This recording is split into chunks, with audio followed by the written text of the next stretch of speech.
Write in the comments which country you're watching from and which sultan fascinates you the most. If you're interested in the hidden stories of the Ottoman Empire, subscribe to the channel. October 7th, 1571. The Gulf of Patras. Over 200 Ottoman galleys, the pride of an empire that had never known naval defeat, face a Christian fleet assembled in desperation. For a century, the Sultan's navy was the terror of the Mediterranean, an unstoppable force. But on this day, under a pale autumn sun, the sea would turn red. This is the story of a single battle that shattered a myth of invincibility, a story of imperial hubris, palace intrigue, and the day the Ottoman fleet sank. In the year 1570, the Mediterranean was not a shared sea. It was a private lake, its waters held in the possessive embrace of the Ottoman Sultan. From the Rock of Gibraltar to the shores of the Levant, the crescent flag cast a long, intimidating shadow. This was the legacy of Selim II's father, Suleiman the Magnificent, a conqueror whose name still echoed with thunder in the courts of Europe. But Selim was not his father. Known to his own people as Selim the Sot, for his famous indulgence in wine, he inherited an empire at its zenith, a behemoth of staggering power and wealth. To the west, the Christian kingdoms of Europe watched with a mixture of terror and grudging admiration. Their ships crept along coastlines, praying to avoid the swift galleys of the Barbary corsairs, the Sultan's ferocious vassals who made the sea lanes their personal hunting ground. For decades, the Ottoman fleet had been an instrument of divine will, an unstoppable force that had shattered the Genoese, humbled the Venetians, and driven the Knights of St. John from Rhodes. The Battle of Preveza, a generation prior, was not just a victory. It was a psychological branding, searing the idea of Ottoman naval invincibility into the European mind. In the sprawling, labyrinthine halls of the Topkapi Palace in Istanbul, this perception was reality. The world's greatest city was the heart of the world's greatest empire, and its arteries were the sea lanes of the Mediterranean. Every whisper of defiance, every Christian prayer for deliverance seemed to break against the hull of an Ottoman warship. The sea was their dominion, a right granted by God and won by the sword. But empires, like men, can be blinded by their own brilliance. A sense of destiny can curdle into arrogance. And in the shadow of Suleiman's monumental legacy, his son Selim fostered an ambition that would test the very foundations of that power, an ambition that would force the Sultan's sea to run red with blood. Every captain in the Sultan's navy sailed in the wake of a ghost, the ghost of Hayreddin Barbarossa, Redbeard, the man who had forged the sea into an Ottoman weapon. His triumph at Preveza in 1538 was more than a battle. It was the empire's naval founding myth. He had outmaneuvered and outfought the combined Christian fleets, proving that the Sultan's power was as absolute on water as it was on land. His spirit, a potent mix of tactical genius and piratical ferocity, was the gold standard against which all his successors were measured. But by 1570, the men who had served under him were old or gone. A new generation held command, men who had known victory only as an inheritance, not as a prize earned in the crucible of fire and smoke. At the head of the fleet was Mezinzadeh Ali Pasha. He was a favorite of the Sultan, a man of impeccable manners and a celebrated archer whose arrow had once pierced a coin thrown in the air. But he was not a sailor. He had risen through the palace, his hands more accustomed to silk and gilded bows than to rigging and charts. His authority was a gift from the Sultan, not a command earned on the quarterdeck.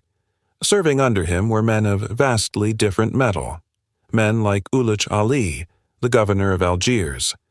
A Calabrian convert to Islam, he was the last of the old guard, a corsair king in the truest sense, a wolf of the sea who embodied Barbarossa's ruthless spirit. He knew the wind, the currents, and the fickle heart of battle. He looked upon the court-appointed admirals with a thinly veiled contempt. This internal fracture was the fleet's hidden weakness.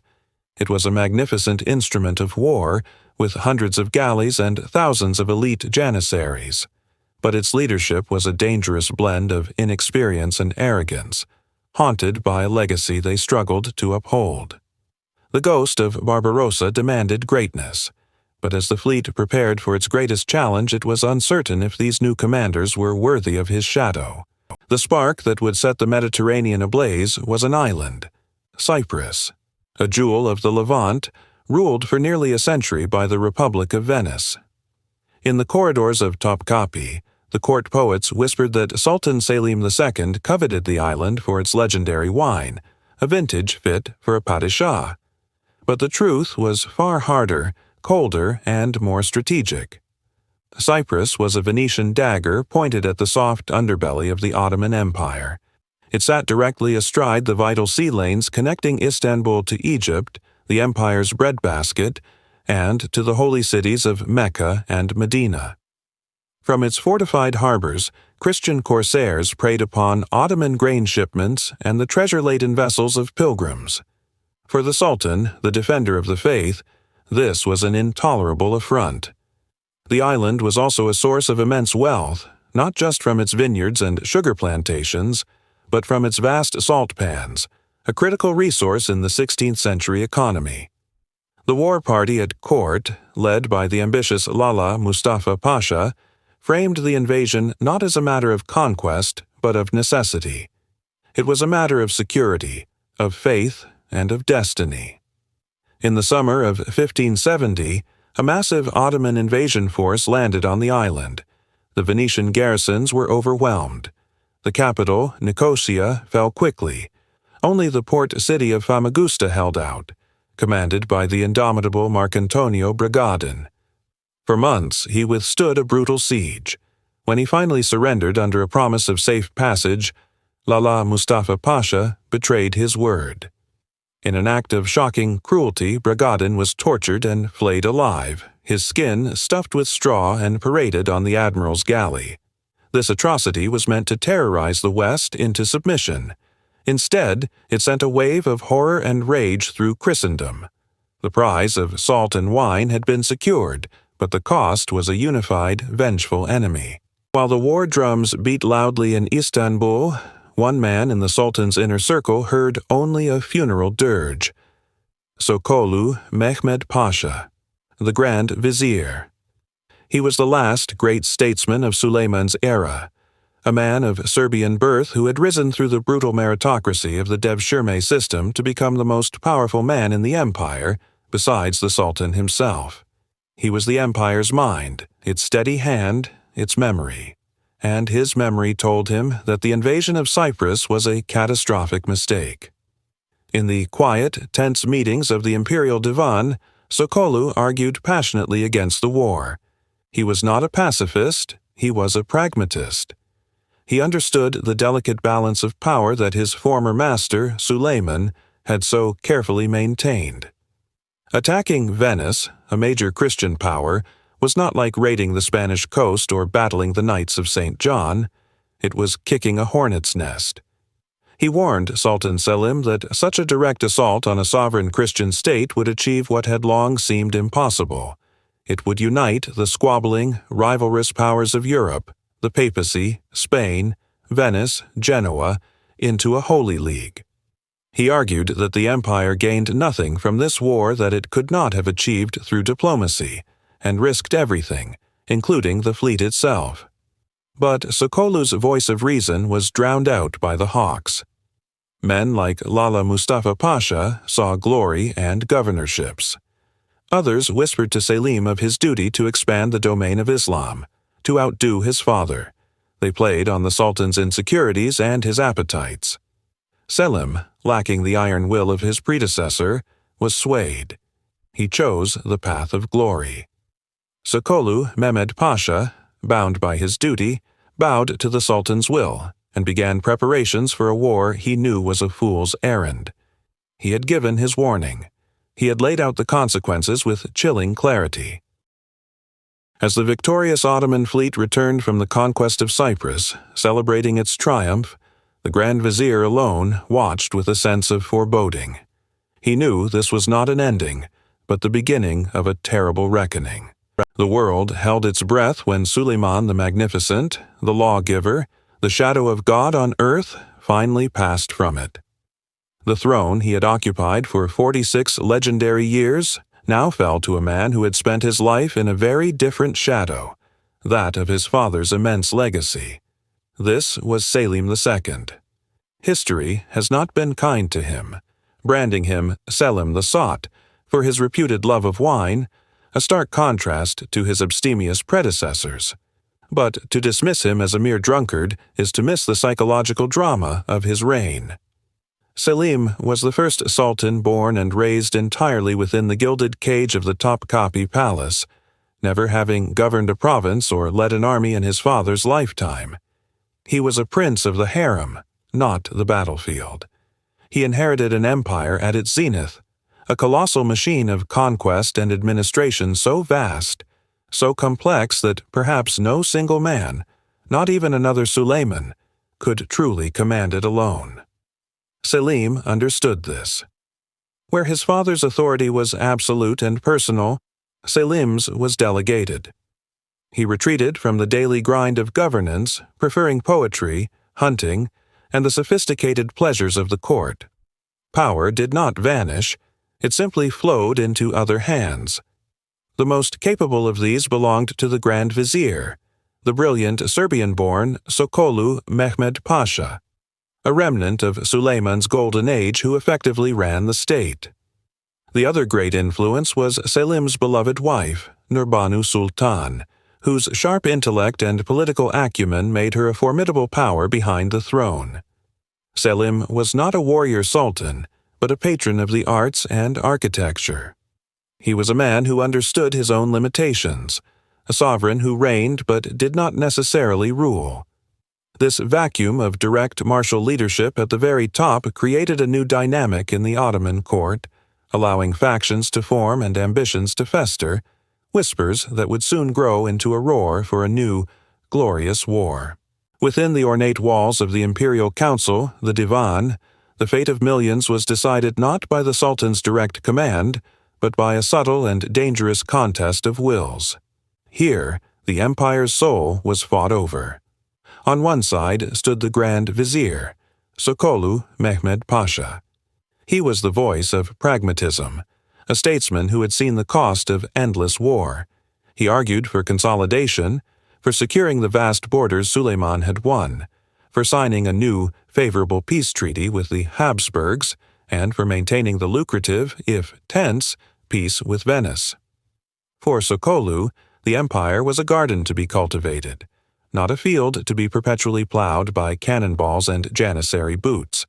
But his was an aging voice in a court growing restless. Opposing him was a powerful war party, a coalition of ambitious generals and influential clerics. Men like Lala Mustafa Pasha, Selim's former tutor and a man with a deep-seated hunger for military glory, saw peace as stagnation. They were joined by the Mufti, the highest religious authority, who issued fatwas declaring that treaties with infidels were not binding and that a new holy war was a spiritual necessity, their eyes and their ambitions fixed upon a single glittering prize in the Mediterranean, Cyprus. The island was a Venetian possession, a dagger pointed at the Ottoman coastline, a haven for Christian corsairs who preyed on pilgrim ships bound for Mecca. For the hawks in the Divan, Cyprus was more than a strategic objective. It was a symbol. Its conquest would be a glorious victory, a reaffirmation of Ottoman might, and a worthy prize to lay at the feet of a sultan who had yet to win his own war. The whispers began as strategic debates, then grew into accusations. Sokolu was accused of being too cautious, too friendly with the Venetians, perhaps even corrupt. The pressure mounted, a relentless drumbeat for war that echoed from the barracks of the Janissaries to the mosques of Istanbul, slowly drowning out the Grand Vizier's council of peace. The whispers in the Divan had become a storm, and it was a storm that Sultan Selim II could not or would not resist. The arguments of the war party, cloaked in the righteous language of faith and imperial destiny, had won the day. The conquest of Cyprus was no longer a matter of debate. It was imperial policy. The Grand Vizier, Sokolu Mehmed Pasha, outmaneuvered and overruled, was forced to execute the very policy he had so vehemently opposed. The Ottoman war machine, the most formidable military force on the planet, began to stir from its slumber. Across the empire, the Sultan's decree echoed. From the Black Sea shipyards of Sinop to the naval arsenal in Constantinople, the clang of hammers on wood and iron filled the air as hundreds of galleys were built, repaired, and fitted for war. Veteran janissaries sharpened their scimitars, Sipahi cavalrymen prepared their mounts, and vast quantities of gunpowder, cannonballs, and hardtack biscuit were stockpiled. This was not a border skirmish, it was a grand imperial endeavor, a demonstration of the Sublime Porte's awesome power. In early 1570, an Ottoman envoy arrived in Venice carrying not a proposal, but an ultimatum. The Sultan, the envoy declared, demanded the island of Cyprus. The historical justification was flimsy, that the island had once been Muslim land, but the intent was brutally clear. The demand was designed to be impossible for the proud Republic of Venice to accept. To surrender Cyprus without a fight would be an unthinkable humiliation, a fatal blow to its maritime empire and its prestige. The Venetian Doge and Senate listened in stony silence. They knew what this meant. There would be no negotiation, no compromise. The ultimatum was a formal declaration of war, wrapped in the thinnest veil of diplomacy. As the Ottoman envoy departed, the gears of conflict locked into place. The path to war was now irreversible. The greatest naval power in the Christian world was now on a collision course with the greatest empire on earth. The news of the Ottoman ultimatum struck Venice like a physical blow. The proud republic, the Serenissima, master of Mediterranean trade, was profoundly isolated. Its wealth was built on commerce, not on a standing army capable of challenging the Ottoman legions. Its navy, though formidable, was a fraction of the size of the fleet now being assembled in the Golden Horn. Alone, Venice was doomed. Its ambassadors fanned out across Europe, pleading for aid in the courts of Spain, France, and the Holy Roman Empire, but they were met with cold calculations of self-interest and long-standing rivalries. There was only one power in Europe who saw the fall of Cyprus not as a Venetian problem, but as a mortal threat to all of Christendom, the Pope. In the Vatican sat Pope Pius V, a man of iron will and ascetic piety. A former Grand Inquisitor, he was a stern reformer who viewed the world in stark terms of good and evil, of God and his enemies. For him, the Ottoman Empire was not a political rival. It was the instrument of the Antichrist, and this war was not about territory, but about the survival of the faith itself. He envisioned a new crusade. He issued a desperate, impassioned call to the Catholic powers of Europe, urging them to put aside their petty squabbles and unite under the banner of the cross. His primary targets were the two great and deeply antagonistic naval powers of the Mediterranean, Venice and Habsburg Spain. The rivalry between them was bitter. Venice feared Spanish dominance in Italy as much as it feared the Turks, while King Philip II of Spain saw the Venetians as unreliable merchants who would trade with the infidel for profit. Forging an alliance between them seemed impossible. Yet Pius V was relentless. He cajoled, he threatened, he prayed. He sent legates to mediate, promising divine favor and eternal glory. In the face of the advancing Ottoman tide, his apocalyptic vision began to gain traction. A holy war was being declared. A league of Christian princes summoned to a final, decisive confrontation on the sea. The fate of the Mediterranean would not be decided by Venice alone. In Rome, the news of Famagusta's fall struck the Vatican like a thunderclap. The heroic defense, the brutal end of Marcantonio Bragadin, it was a horror that could not be ignored. For Pope Pius V, it was the final, bloody proof that the Ottoman tide would not recede on its own. It had to be broken. But Christendom was a fractured, bickering family. The most serene Republic of Venice, bleeding in the east, saw its trade empire collapsing. They cried for help, but their pleas were met with suspicion. For decades, Venice had played a double game, trading with the Sultan even as they fought his corsairs. To the Spanish Habsburgs, the Venetians were unreliable merchants, not true crusaders. King Philip II of Spain, the most powerful monarch in Europe, saw the world through a lens of rigid Catholic orthodoxy. His enemy was not just the Sultan, but the Protestant heretic in the north and the ghost of his father's imperial ambitions. He was willing to fight the Ottomans, but on his terms, for his glory, and for the security of his own Italian possessions. The Pope, a man of ascetic piety and unbending will, found himself in the role of reluctant blacksmith, trying to hammer these two rival powers along with the Knights of Malta and the Duchy of Savoy into a single, sharp sword. The negotiations were agonizing. Arguments raged over everything. Who would pay for the galleys, where the fleet would assemble, and, most contentiously, who would hold supreme command? The Venetians wanted one of their own seasoned sea dogs. The Spanish would never accept it. Weeks turned into months as the Ottoman fleet roamed the Adriatic with impunity. It seemed the alliance would shatter before it ever sailed.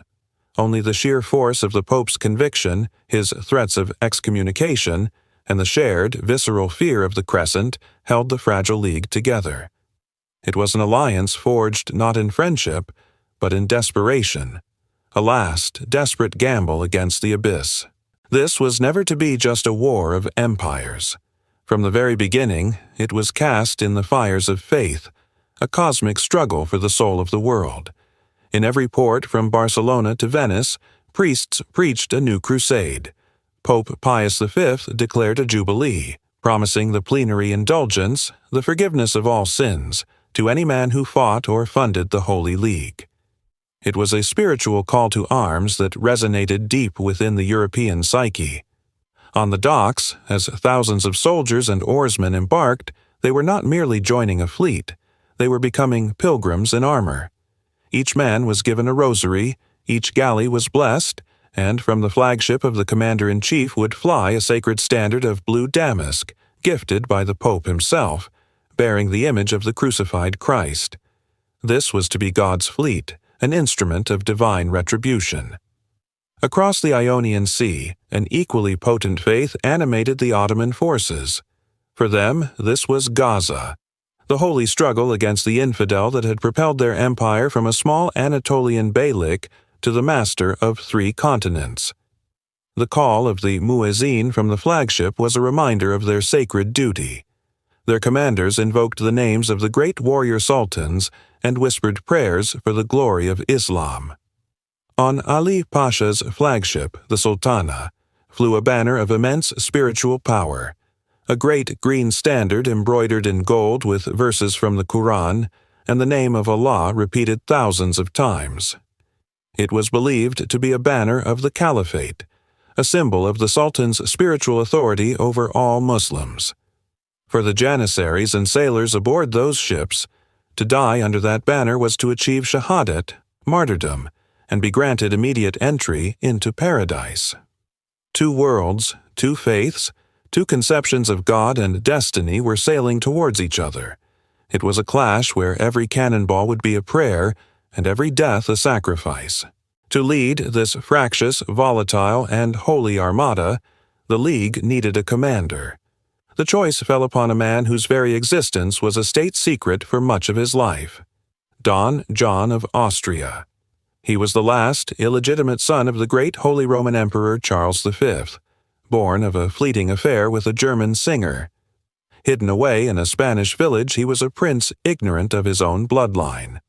Only on his deathbed did the emperor command his legitimate son, King Philip II, to acknowledge the boy. Suddenly, the peasant child was transformed into Don John, brother to the most powerful king on earth. By 1751, he was only 24 years old, a figure of almost mythical charisma. He possessed the Habsburg jaw, but it was softened by a youthful charm his dour half-brother Philip lacked. He was gallant, pious, and radiated an aura of destiny. But he was also unproven in a naval battle of this magnitude. His primary military experience had been the brutal and bloody suppression of the Morisco Rebellion in Granada, a campaign that revealed a core of absolute ruthlessness beneath his chivalric exterior. His appointment as Captain General of the Holy League was a political masterstroke.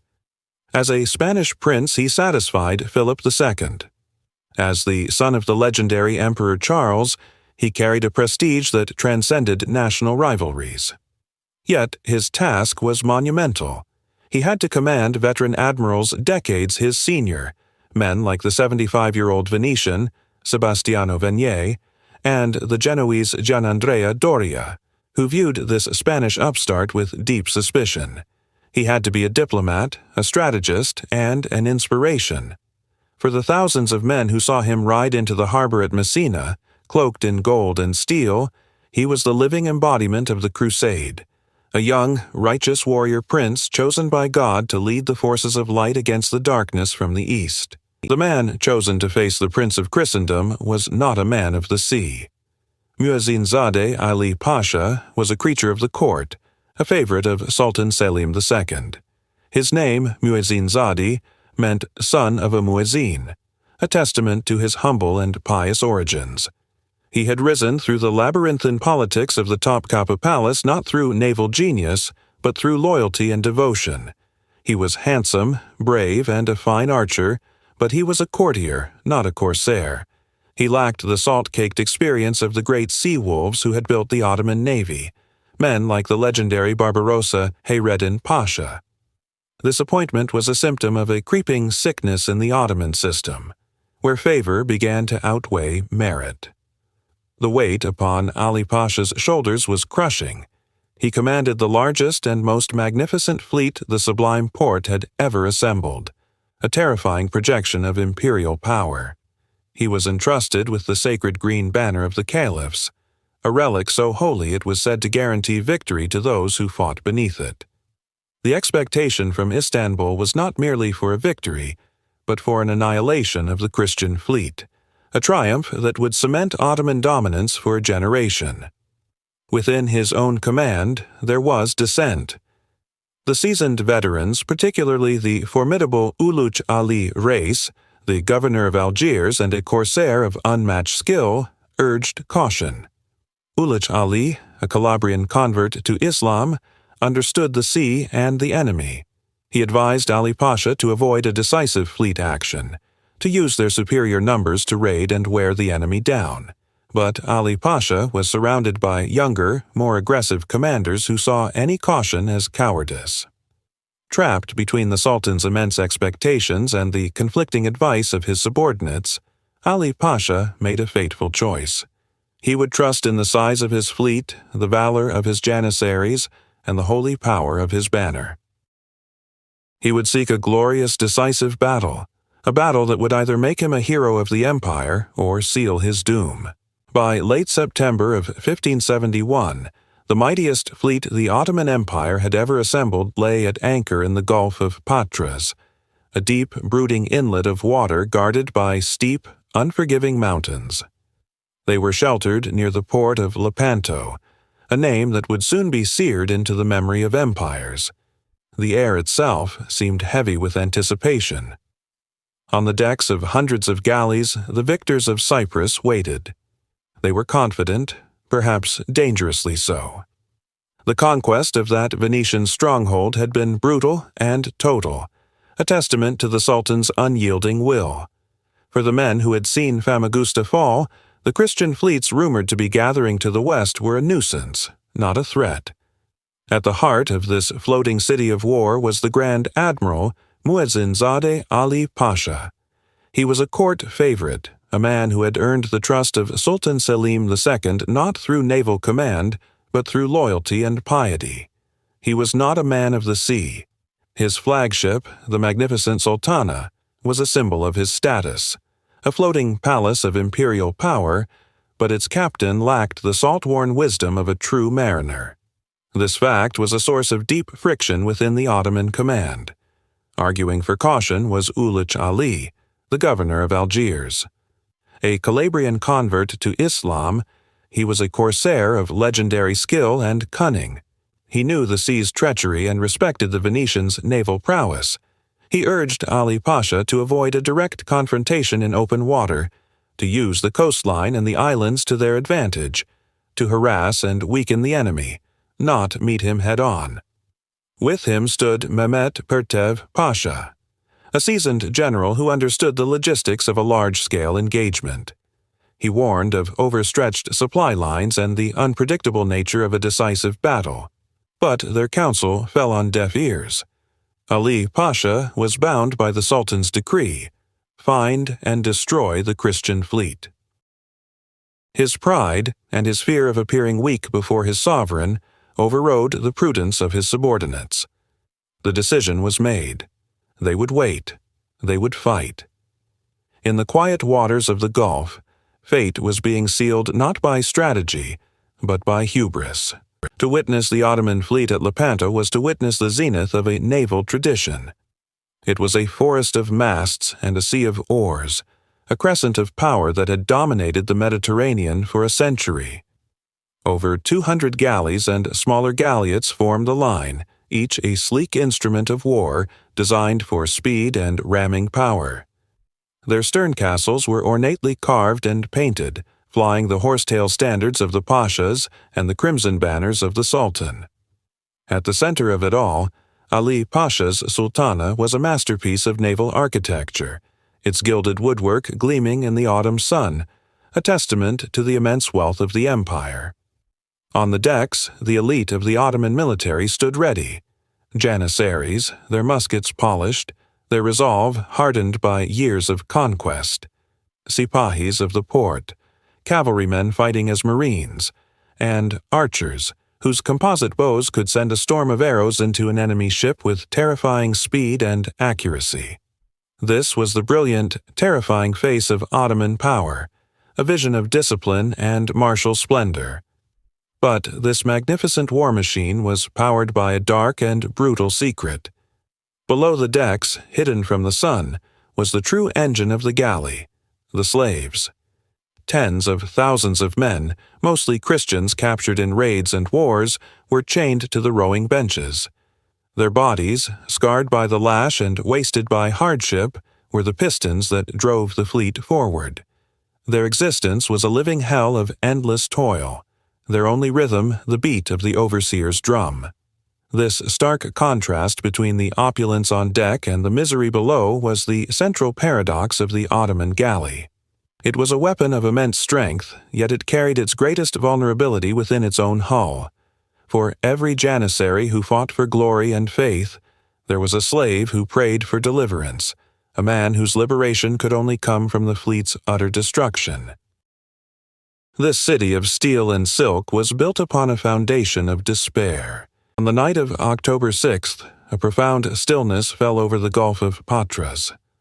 The boisterous confidence of previous days had given way to a solemn, prayerful silence.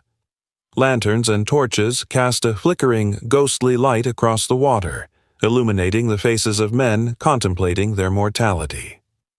Aboard the Sultana, Ali Pasha summoned his commanders for one final council. This was to be no mere discussion of tactics. It was a consecration, a spiritual arming for the battle to come. The Grand Admiral stood on his quarterdeck, the cool night air carrying his voice across the gathering of captains. He was in his element, not as a sailor, but as a representative of the Sultan's divine authority.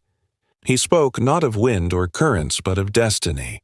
He reminded them of their sacred duty, of the glory of Gaza, holy war against the infidel.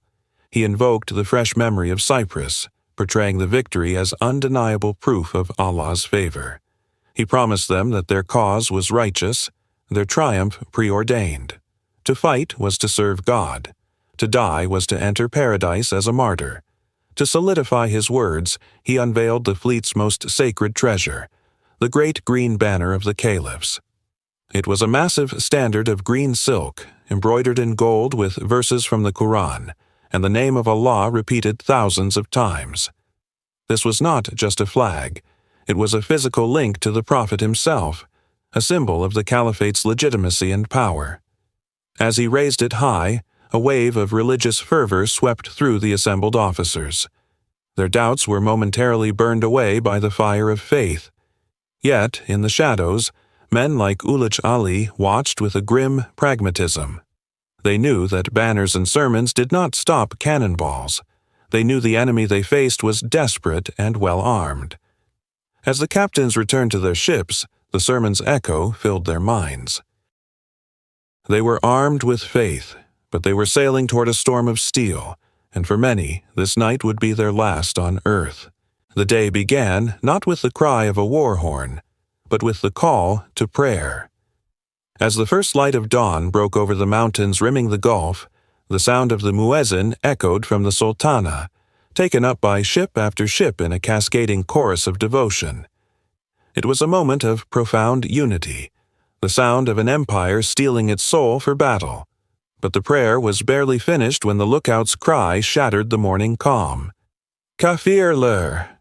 Infidels! On the western horizon, where the Gulf opened to the Ionian Sea, a dark line had appeared.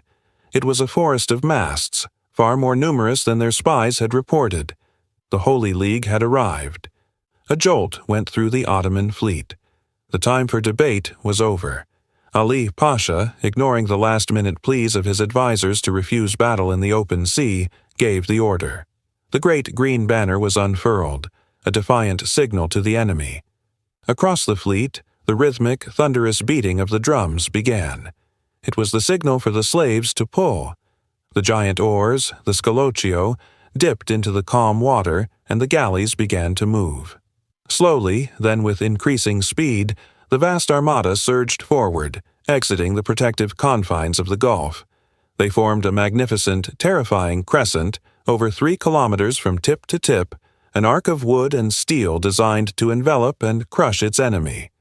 The sun rose higher, glinting off thousands of helmets and the points of spears.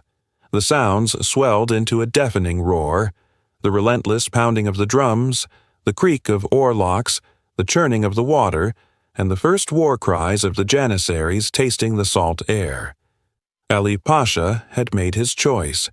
He was steering his fleet, and the fate of the Ottoman Mediterranean, directly into the teeth of the Christian guns. There was no turning back. October 7th, 1571. The Gulf of Patras. The sea itself holds its breath. On one side, the Holy League, a coalition forged in the crucible of fear and faith, their gilded crucifixes gleaming in the morning sun. Over 200 galleys commanded by the young, charismatic Don John of Austria. Facing them, the might of the Ottoman Empire, an armada that had known only victory for a generation. Nearly 300 vessels under the command of Mezinzadeh Ali Pasha, a favorite of Sultan Selim II. This was not merely a battle. It was the collision of worlds, the final violent argument between two civilizations vying for the soul of the Mediterranean. The Ottoman fleet, confident in its numbers and its legacy of terror, advanced in a vast, intimidating crescent designed to envelop and crush its enemy. But the Christians had a surprise. 6 massive Venetian galleasses, floating fortresses bristling with cannon, were towed ahead of their main line. As the Ottoman crescent surged forward, these behemoths opened fire. Their volley was apocalyptic. Cannonballs weighing 50 pounds tore through the tightly packed Ottoman formation, smashing oars, shattering hulls, and turning decks into slaughterhouses. The perfect crescent, the symbol of Ottoman power, was fractured before the first sword was even drawn. The psychological shock was immense, but Ali Pasha's resolve was iron. He urged his fleet onward into the smoke and chaos. The initial thunder of cannon gave way to a new sound. The splintering crash of ram against hull, the metallic shriek of grappling hooks, and then the roar of thousands of men as they met, hand to hand, across the blood-slicked decks. The giants had met. The sea, a placid stage just moments before, was now a vortex of violence, a churning cauldron where the fate of empires would be decided by cold steel and hot blood. In the heart of the raging battle, 2 ships became the epicenter of the entire war. Don John's flagship, the Real, and Ali Pasha's magnificent galley, the Sultana. This was not a distant naval engagement. It was a medieval fortress siege on water. Grappled together, they formed a single, bloody stage. On the Sultana, a detachment of 400 elite janissaries, the Sultan's finest, armed with composite bows and muskets, rained death upon the Spanish decks. Twice their ferocious charges overwhelmed the crew of the Rio, and twice they were thrown back by the disciplined resolve of the Spanish tercio infantry, whose volleys of arquebus fire scythed through the Ottoman ranks. The battle for the flagships became a personal duel between commanders, a vortex that drew in reinforcements from surrounding galleys. The Marquis of Santa Cruz brought his squadron into the fray, his men swarming onto the Sultana to support the beleaguered Don John. For over an hour, the fight for this single vessel raged. The sacred green banner of the Caliph, a standard said to have been carried by the Prophet himself, flew from the Sultana's mast, a symbol of divine favor. Its defense was a sacred duty. But fate is indifferent to symbols. Amidst the chaos, a Spanish arquebus ball struck Ali Pasha in the head, wounding him gravely. He fell, and in the confusion, a Spanish soldier, seeing the richly attired commander, severed his head from his shoulders. A cry went up. Don John, horrified by the barbarity, had not ordered it, but the deed was done. The head of the Ottoman Grand Admiral was raised high on a pike. The sacred banner was torn down and a crucifix hoisted in its place. For the Ottoman fleet, who saw their commander's head silhouetted against the sky, it was a sight more devastating than any cannonball. It was the moment their spirit broke. The sight of Ali Pasha's head on a pike spread like a contagion of terror through the Ottoman fleet. The heart of their command had been ripped out, and with it, their will to fight. What had been a battle now devolved into a rout, a massacre on an unimaginable scale. Panic replaced discipline. Captains who had sailed into the Gulf with unquestioning arrogance now desperately tried to disentangle their ships from the melee and flee. But there was no escape. The Holy League fleet, sensing the shift, pressed its advantage with ruthless efficiency. The sea, once blue, was now a horrifying tapestry of red and black. It was choked with the wreckage of shattered galleys, burning timbers, and the bodies of thousands of men. The screams of the wounded and the drowning were a constant, terrible chorus beneath the roar of the guns. For the 20,000 Christian galley slaves chained to the Ottoman oars, this was a moment of terrifying deliverance. As Christian soldiers boarded their galleys, they were freed from their shackles, many immediately seizing weapons to turn upon their former masters. The liberation of these men was a core objective of the crusade, and their raw fury added another layer of brutality to the battle's final act. The Ottoman center and right wing completely collapsed. Only on the southern flank did the brilliant corsair Ulich Ali Reis manage to outmaneuver his opponent, capturing the flagship of the Knights of Malta.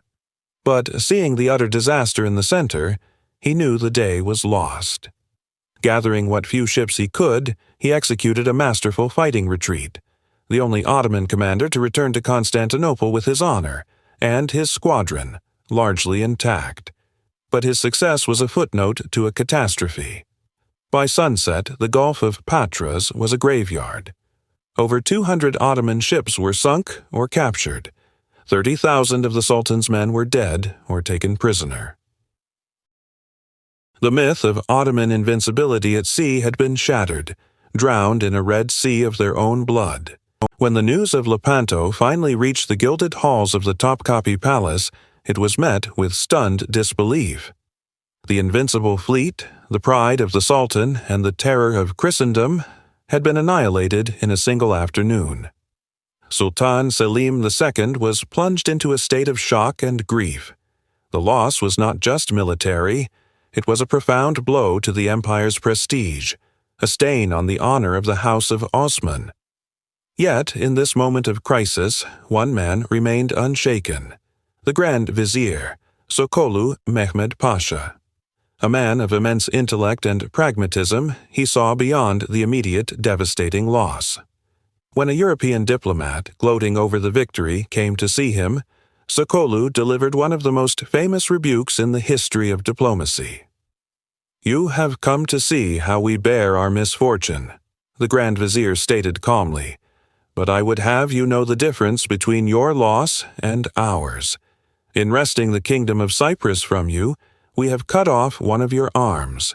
In defeating our fleet, you have merely shaved our beard. An arm, once severed, will not grow back, but a shorn beard will grow back all the thicker." This was not mere bravado. It was a statement of imperial reality. The loss of men and ships, however catastrophic, was a material one. The Ottoman Empire possessed the resources, the shipyards, and the political will to replace them. The loss of Cyprus, however, was a permanent strategic blow to Venice. Under Sokollu's direction, the Sultan issued an order that defied belief. A new fleet, larger and more powerful than the one lost at Lepanto, was to be built by the following spring. The shipyards of the Golden Horn worked day and night through the winter. Timber was felled from every corner of the empire. By June of 1572, less than 8 months after the disaster, over 150 new galleys floated in the harbor. The beard had grown back. The world was put on notice that while the Ottoman fleet could be sunk, the Ottoman Empire itself remained.